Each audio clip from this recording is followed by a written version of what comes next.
Po-Shen Loh is a social entrepreneur working across the spectrum of mathematics, education, and healthcare all around the world. He is the founder of the free personalized learning platform xpi.com, a social enterprise supported by his series of online math courses that reinvent the middle school math curriculum with a focus on creative thinking. He is also a math professor at Carnegie Mellon University and the national coach of the USA International Mathematical Olympiad team. Upon the outbreak of COVID-19, he turned his mathematical attention to create NOVID, the world's first app to introduce a fundamentally different personal radar paradigm for pandemic control. His research and educational outreach takes him to cities across the world, reaching over 10,000 people each year through public lectures and events. And he has featured in or co-created videos totaling over 10 million YouTube views. Po, thank you so much for joining us today. Thank you. Real pleasure to talk to you.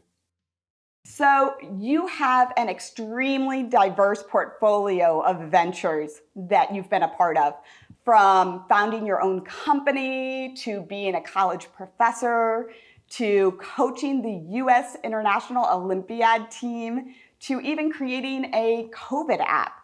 What is the motivation behind this? What's the common thread on all these ventures?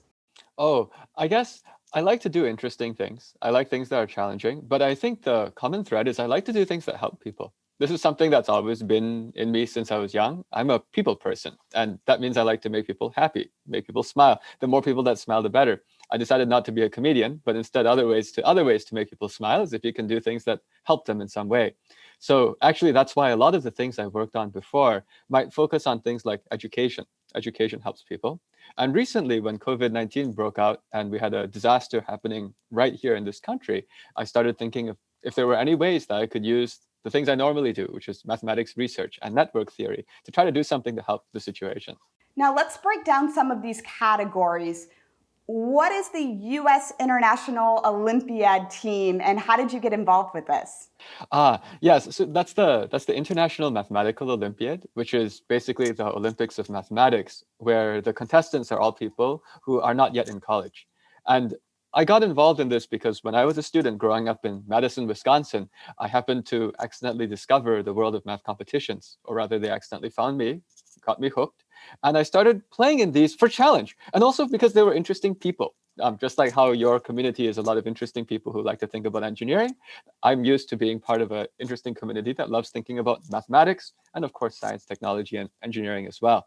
So I got to meet all of these people. I felt that the competitions when I was in school as a student really helped to give me something to reach for. And that let me challenge myself and try to get better. And later on, when I became a college student, I just wanted to give back and help the next generation with that experience. So I joined as this assistant coach for this national team. Oh, I guess I should say, when I was in high school, I was also on the national team for the United States. So that's the connection. And when I came back in college to help coach, oh, that was a while ago. Oh my gosh, almost 20 years ago now. And I went back to help coach as an assistant, kind of grading papers and things like that. But I really liked it. So then I just stayed on. And at some point, I became one of the more senior people there. And at some point, I became the national coach. Someone's got to do the job. What was your favorite aspect of being the coach? Oh, meeting the people. Because whenever you coach this team, you guarantee that you're going to be surrounded by people who are way smarter than you. It makes you very optimistic about the future. Because I'll say the kinds of students I get to meet through this, I don't need to teach them anything, actually. They know more than me. They sometimes teach me things. But what I try to contribute then is I think, all right, we've got this great talent, which is the future of potentially science and technology and math in this country. Can I try to steer them a little bit into ways that might be useful? I don't mean just useful for their careers. I mean useful for humanity. That's actually another reason why I engage in all of these crazy other things that I'd like to do. I do it quite publicly, and I do it in a way that lets the students see, I'm one of them, a much dumber version of them. But after I grew up, I decided to go and try to do some strange things. And my hope is it plants some seeds of ideas into their heads so that maybe 20 years from now, when we have the next crazy disease, one of them is going to come and help.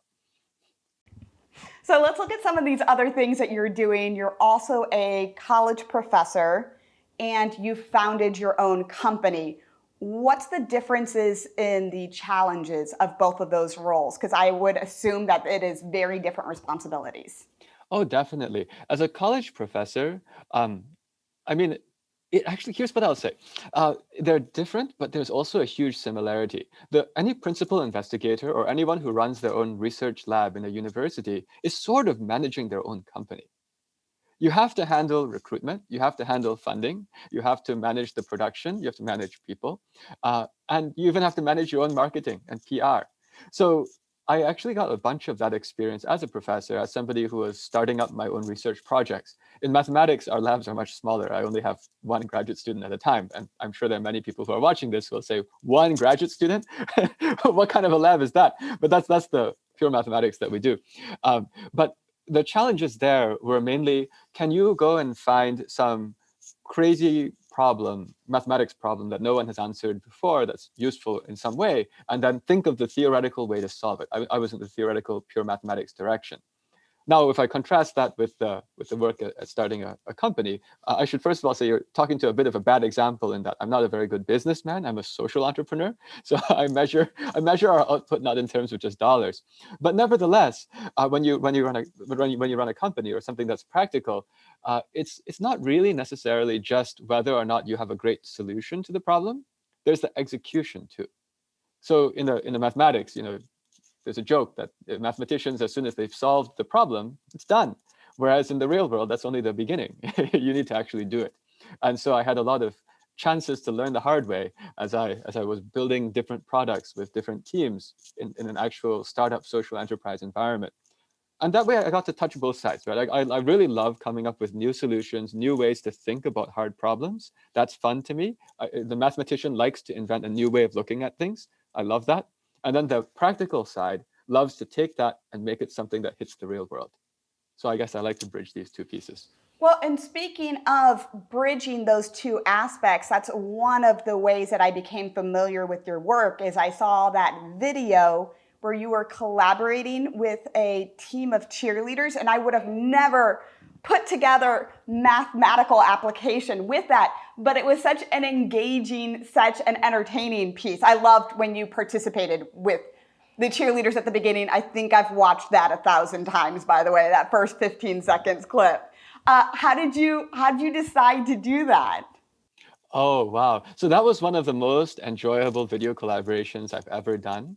And how that came about was I was at the National Science Foundation for some reason, and I was doing something there. And at some point, I was outside a room, and there were some of these logos of the PBS shows that the National Science Foundation had funded when I was growing up. And I commented to the people there at the NSF that, wow, I remember growing up with these shows. These were amazing. They really influenced my life. And also from that, at that time, I thought that the National Science Foundation was a TV show making company. This is because, when I was growing up, I was like, what, 8, 10? I see the NSF logo, and I was like, they make TV shows. Well, I mean, now I know they don't. But and now I also know that's not even the main thing they do. But I commented, wouldn't it be nice to try to find a way to bring back these kinds of educational ideas into the normal life? Do you guys still do this? And it turns out that's not like one of the major things NSF is doing nowadays. But then I got that idea, and I happened to have the opportunity to talk to John and Laura Overdeck. There's a philanthropic foundation that they run. I think I ran into them just a week or so later after I saw that. And I said, it'd be really interesting if we could try to merge mathematics, outreach, and entertainment in a way that actually engages people. And that's when we hatched this idea. And so they actually supported my work, which culminated in, after thinking about all kinds of different ways to make math accessible to the public, that one of the ways to do this might be to embed a mathematician in a world that's not typically one that the mathematician is in. And that way you'd sort of have people who are genuine in that world, like the cheerleading coach and the cheerleaders. And you'd also have the mathematician who's genuine in the math world. But you blend the two, and the mathematician attempts to do some cheerleading, and the cheerleaders talk to the mathematician about math, and the two worlds collide. And that was fun. It was also frightening. I mean, that was the first time I'd ever been thrown up in the air by a squad of cheerleaders, right? But I mean, it was awesome. It was awesome. I would do that totally again. So you've also created the NOVID app. How is that different from other contact tracing apps that are currently on the market? When I started thinking about how to use the kind of math I do, network theory, to go and try to fight COVID, I realized that because there are smartphones everywhere, you could, in theory, use the smartphones to create a network without knowing who anyone was. Actually, that was the key insight. Can we use anonymous network theory? Network theory meaning working on a network where you don't know who any particular person is, but you happen to know that some of those nodes happen to be infected. Could you use network theory there to solve the disease? And that was the beginning. The insight was, I want to use network theory to solve this, because if you had that kind of a network, for the first time in human history, you could possibly even do predictive things. You could, I don't mean predictive of preemptively putting somebody into quarantine. I mean predictive as of letting people get alerts ahead of time to help them avoid a disease. And that was how the idea began. It really crystallized over many months of working on this. I was working on this day and night, 7 days a week. This was the most interesting thing I'd ever done in my life. And as I went through this, probably about 4 or 5 months in, it was a breakthrough observation that, I mean, in my mind, a breakthrough in my mind of, we should make an app so that the person who has the app gets to decrease their own chance of getting infected.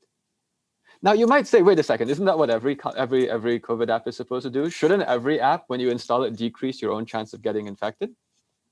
Well, actually, no, because the philosophy of all of the other apps that had been made before was from the perspective of a government or something controlling, which was they were apps so that if you install the app, it increases the chance that you get quarantined when it's possible that you're sick, and that protects other people from you, as opposed to directly protecting yourself. And then that was the light bulb of, no wonder, that's why people aren't installing those apps, because whatever people are saying, there's an innate self-preservation, selfish instinct, and unfortunately that app didn't have something that helped you.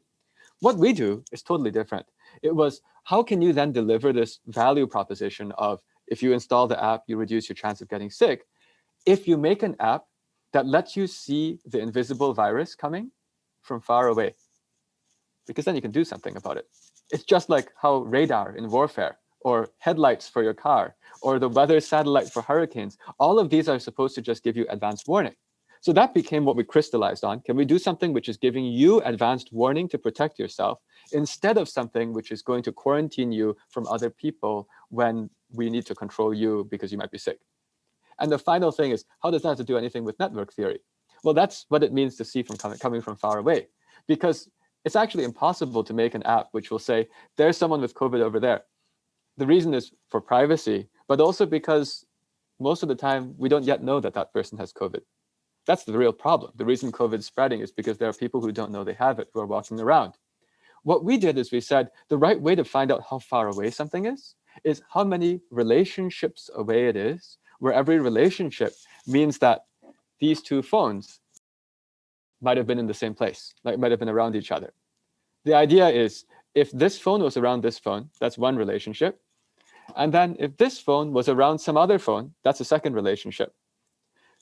The whole point was, if you can have an app that will let you find out that COVID has already struck 3 relationships away, that is far more useful than finding out that COVID just struck someone around you. If it just struck someone around you, you're in the quarantine zone and you might need to be isolated because you want to protect other people from you. Our thought was, if you just get the lead time, you get ahead of the spread. And then suddenly you have an app where if you install it, you'll reduce your chance of getting sick. I really appreciate what you're saying about other apps. If I install them, then I basically am either going to get punished and have to go into quarantine, or I'm not going to be punished for a certain period of time. But this allows me to understand what the calculated risks are, so that I can make informed decisions about what I am doing. But what about security concerns? Because contact tracing does have those certain implications that come with it.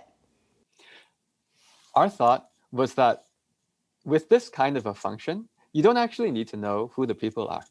That was the key observation. Because if you make an app like this, the way that ours works, you don't actually give it your name, you don't give it your email, don't give it your phone number, it doesn't track your GPS coordinates.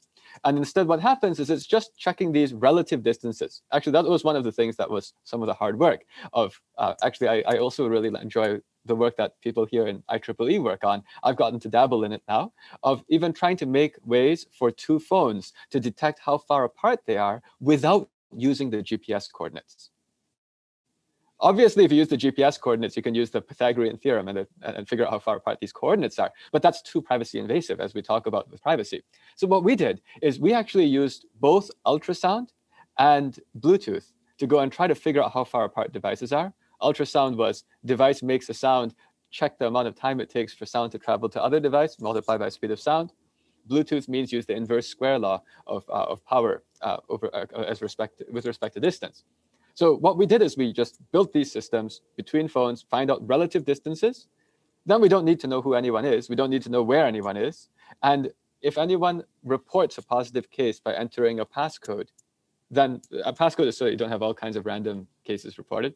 But if someone reports a positive case with a passcode, then we still don't need to know who they are. We don't know who they are. So the way the whole thing works is it basically anonymizes a form of protection for humanity that was not possible before smartphones. Before smartphones, the only way to get this kind of protection would be if somebody actually told someone else, hey, there's that person who's sick, that person. And then that person passes on and says, I know that person's sick. Finally, it gets to you and you say, I know that that person is sick. I'm going to be careful. This thing anonymizes it all so that that person just presses it. The people around them find out someone around me that was in my social circle is sick. Move one level out, someone within 2 from me is sick. By the time it gets to me, someone within 3 of me is sick. Who's that? I've got tons of people within distance 3. So actually, it anonymizes a form of protection against disease that was not possible before smartphones. Makes sense. Did you have any hiccups during this development process? And what did that look like overcoming those? Oh, yeah. I mean, as we were building all of this, we found out all kinds of idiosyncrasies about smartphones, about the sensors they have, about the non-uniformity of Bluetooth transmission strengths. Actually, I'm calling here from my office. My office now has tons of phones inside it because we needed to go and check all kinds of different phones. There was this one time I needed phones, so I went on Craigslist and I basically bought all of the old, less expensive phones out there. And then suddenly somebody was selling for $500 25 phones. I said, this is great. So I went, bought 25 phones, a whole bunch of them back here. Although I did ask the guy as I was buying them, you didn't steal these, did you? And he said, no, I'm a dumpster diver. Apparently, a cell phone store had thrown out its stock of 3-year-old phones because no one's going to buy those. And these were the demos. Well, one person's trash is another person's treasure. What can you say? Get after it. Yeah, absolutely. And so let's say that the COVID vaccine gets deployed and is successful. Do you think there's still going to be a purpose for the technology behind the NOVID app after that deployment? Wow. So the reason why I'm working so hard on this now is because really only about 1 or 2 months ago, it dawned on me that the technique we've come up with for helping people avoid disease is general. You see, because when you're working on a problem, you just focus on the problem. At the beginning, I was just focused on COVID-19. I didn't think about anything else, just let's stop COVID. And then after a while, we realized that, if you make a system that lets anyone see invisible disease coming through the relationships from far away, then it doesn't matter what the disease is. It could be COVID disease, it could be another disease. Well, what matters is it's a disease that transmits through person-to-person contact.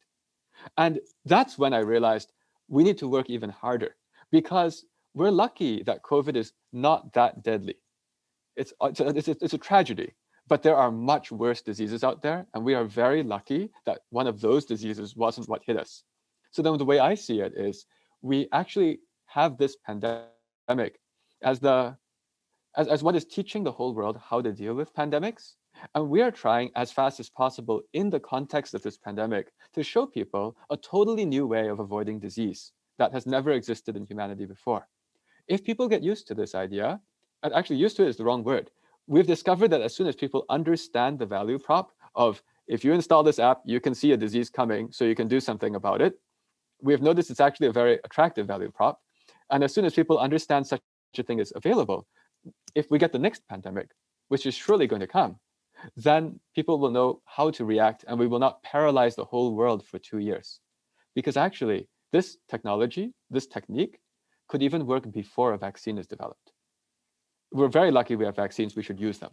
But actually, when I look at the whole world, unfortunately, half the world's population is not going to get vaccinated. And that's because it costs money to deploy a vaccine. But at the same time, I mean, IEEE, you guys are behind electrical engineering. Smartphones are going to become more and more and more prevalent. What we have invented is the lowest cost way to digitally, I don't want to use the word vaccinate, but digitally protect entire populations of people, where it basically functions by merging together social intelligence in some way. In an anonymous way, everyone gets to find out if something's coming from far away. And then if they protect themselves, they don't get sick. And then the disease dissipates. So what we're working on is, yes, we want to use this to fight COVID, but we also see this as something that we hope the world can get to know, because the next disease might even be human engineered. Human engineered by? Oh, okay. So I'm one of these people who worries about existential risk. I mean, I'm one of these funny people who thinks, maybe, actually, I'm not the only funny person, but there are people who say, how come we've never seen any intelligent life find us? And then there's this sobering thought that what if any intelligent life eventually annihilates itself? And one possible way to do this is, by the time you have gotten enough control of biology to be able to cure diseases, you might also be able to, in your garage, 3D print smallpox. I don't mean 3D print, of course, it's not made with those substrates, but I can completely imagine that within 20 years, you could get a kit that, if you have the right computer code sequence, I mean, inside a computer code, the sequence of the DNA or RNA bases, you could press go and out it pops. And we sure hope that this doesn't get in the hands of the wrong people. And so what I mean is, it's actually entirely possible that in our lifetime, we might have a human engineered disease or a human created disease that releases. And that could be even worse than what we have now.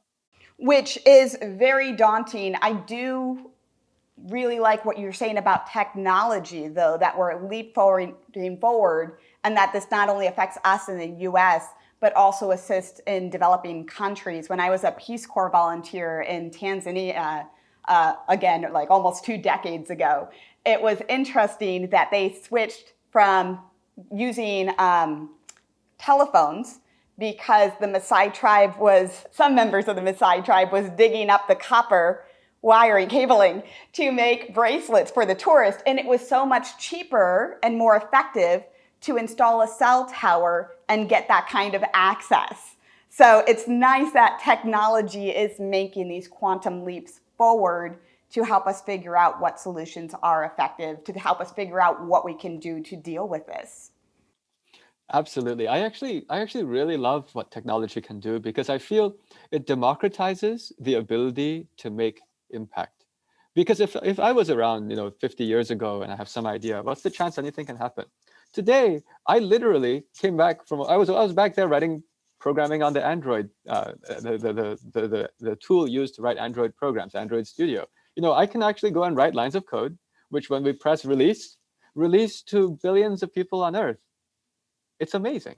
So actually, I think it's wonderful what all of the work of the IEEE community has done to empower the ability of ideas to fly at the speed of light. And I completely agree. With respect to blogging, with respect to creating videos, it's nice that you can have access to a camera and create content. It's nice that if you have access to a computer, you can create articles and upload that on social media platforms or some type of site really easily, really effectively, get that out and create your own platform. That being said,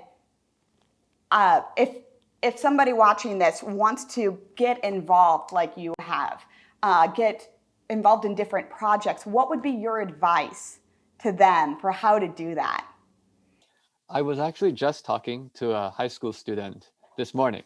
He was in a different country, in Singapore of all places, what the internet can do to us, right, for us. But I was just talking about that with him.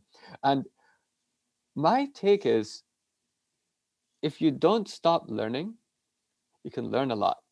Now, that's kind of obvious, but I was inspired by mathematicians. Those are the people that were in my sphere, where there are some brilliant, very successful mathematicians who seem to know all kinds of things about math, all kinds of areas of math. And at some point in my life, I realized that's because they just didn't stop learning. Because if in a PhD, you supposedly can become an expert in the world on this topic in like 5 years, if you just keep learning every additional 5 years, you could have another PhD. I mean, I'm just saying, if it takes 5 years to go from an undergraduate student, which is pretty good, into somebody who can help make world-changing discoveries in some subject, what if you do that every 5 years? Well, actually, it's also nonlinear. If you've done that a few times, the next 5 years is even faster. So I guess my thing is, I've been fortunate enough to work at Carnegie Mellon University, which is one of the most entrepreneurial universities in the world. Entrepreneurial, not in terms of making startups that make money. I mean, where you think outside the box and you create things. And by working there, I've been inspired by watching my colleagues who will go from one success to the next success, continually learning new things, new skill sets. And that has inspired me to do the same. Actually, this work that I'm doing now with NOVID, it spans a lot of different skill sets. Obviously, there's the math. Actually, it's not obvious at all, but there's a lot of mathematics inside here, like the ideas of network theory. But even the ways that we went and measured distance between devices, that's Fourier analysis, the stuff that we use, sines and cosines, frequencies, FFTs, had to do that. Our encryption is based on finite field arithmetic, which is some math class I took 20 years ago and I thought I'd never use in my life. Well, it turned out to be useful, right? And then computer science, everything comes together. And so I guess my thought is, it's actually quite interesting to live in an interdisciplinary world.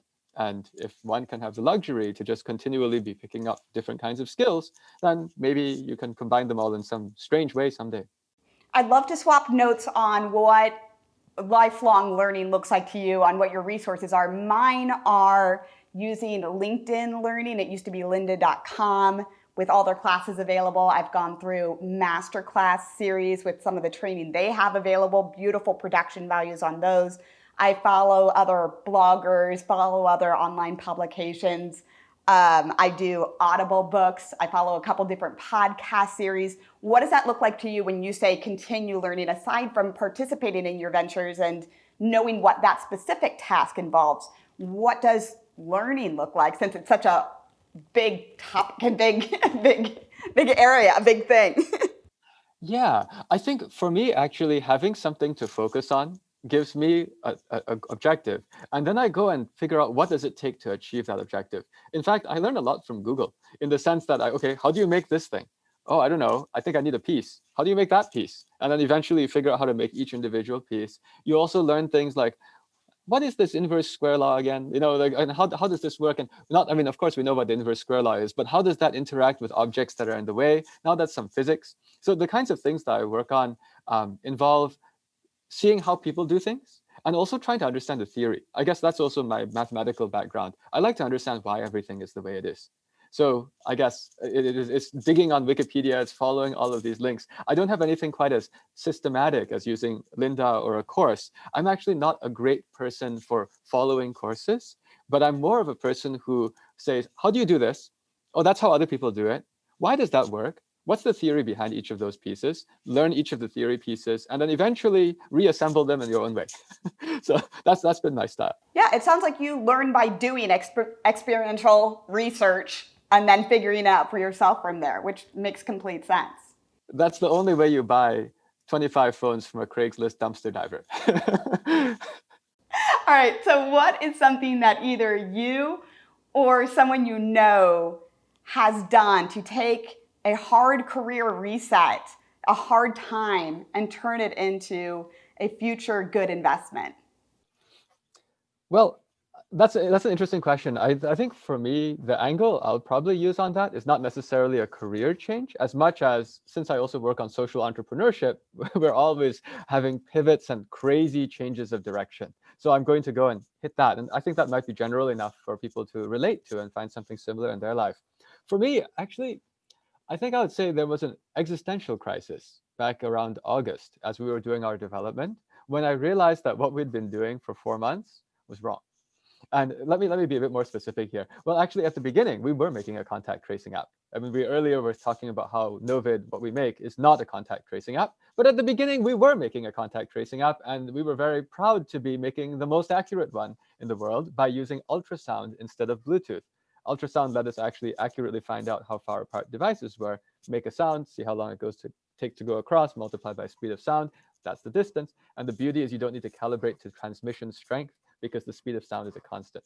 Okay, but now as we were going in this direction, I was watching a seminar in August by somebody working on these COVID apps. And the person gave a mathematical, sorry, not mathematical, a scientific fact that I didn't know before. And it was, if you have two people who are in the same room and it's indoors and they're not wearing masks, suppose one of them has COVID, suppose they're 6 feet apart for 15 minutes, what's the probability that the other person gets infected? My assumption was it was quite high. That's why we were making these apps. But it turns out that it appears to be far under 10%. And in fact, some of the estimates come out to like 2% of the chance of getting COVID transmitted in a 6-foot, 15-minute interaction. Actually, for a technical audience, at first it's surprising, how could it be so low? But then if you think about it, actually it should be low because if you are around someone else in the office for 8 hours, now that's a lot of doses of 15 minutes. That's like 32 doses of that. So if you got 32 doses of that and it's still not guaranteed that you're sick, then the chance of each individual dose must not be that high.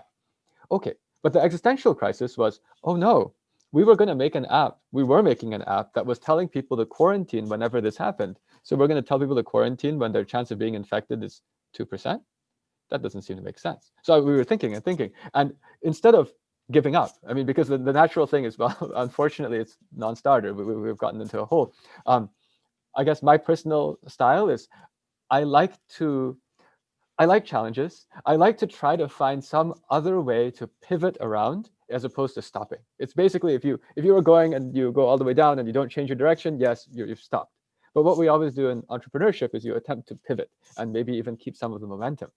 And what we realized was, oh, it turns out that this feature about this using this network to find out how far away, how many relationships away the disease is, which we thought was just cute when we came up with it in May and June, is actually the main power. So the thing is, back in May and June, when we were making this app, we added something saying, letting you see how far away the disease was. And we just thought that was cute. It's just something to look at on the app. No idea that was useful. But then after finding out that the main thing we were trying to do runs into a scientific issue, then we reevaluated, what else do we have here? Is there anything else that's useful? And then we realized that that thing that was cute was the main feature. Because suddenly, if you just change your whole way of thinking about the problem, yes, it is true that the chance of transmission on one hop is not super high, but what is useful is if you can find out how many people are in your vicinity, like social vicinity, who happen to have the disease, and then use that like a radar instead. So I guess this is a very technical example, but I guess the emotional takeaway is when finding out that basically everything we were doing appears to be broken, the reaction was, how do we still try to use what we know to find a way to pivot and keep momentum and go forward? And now that's why today we are the only app in the world which is taking that other direction. I'm pretty sure that parallels Silicon Valley. I don't know if you've seen that show. Is it Netflix? But doesn't that parallel what happened to them is that they were going one direction and then they realized their compression algorithm was actually the heart of what their business could offer. And so I just love that your experience as an entrepreneur, even though it is unique, is also what so many different companies, also startups, ventures, social ventures, etc., businesses experience, is you get that first bump or multiple bumps. And there is that heart-crushing feeling of, at least I get that every time I'm starting out on a new venture and I run into the first obstacle. It's no good, throw it all out the window, I'm done with this. It was a complete mistake and a waste of time. And then you use that information like you talked about as a learning, and then you pivot, and sometimes multiple times in Absolutely. an exhausting array, Yeah. but that's what it looks like. Yeah, I mean, I would even go and say, though, it's true that this happens a lot when you're making things in the world of entrepreneurship, but I actually feel it probably is in some semblance in many people's lives, because whenever you pour a lot of your time, your energy, your intelligence into something, you generally don't create nothing. You've created something. And if it just turns out that the main thing that you were making, maybe that's not quite right, well, you've made other things. And that was why I gave the example of we had all these different things that we made, and it turned out that one of the other things that we made was the main thing. And I just gave this as an example I can relate to because it's what I do. But I'm sure that in many people's lives, there is this same parallel. You've never made nothing. Yeah, and if you don't, I think it could be a very binary way of looking at it, is it was either successful or it's not. It's either a 1 or a 0. And I think that would, like you're saying, be a huge mistake. There are so many potential solutions and there's so many potential possibilities. But if you limit it to that binary approach, then what a discouraging experience.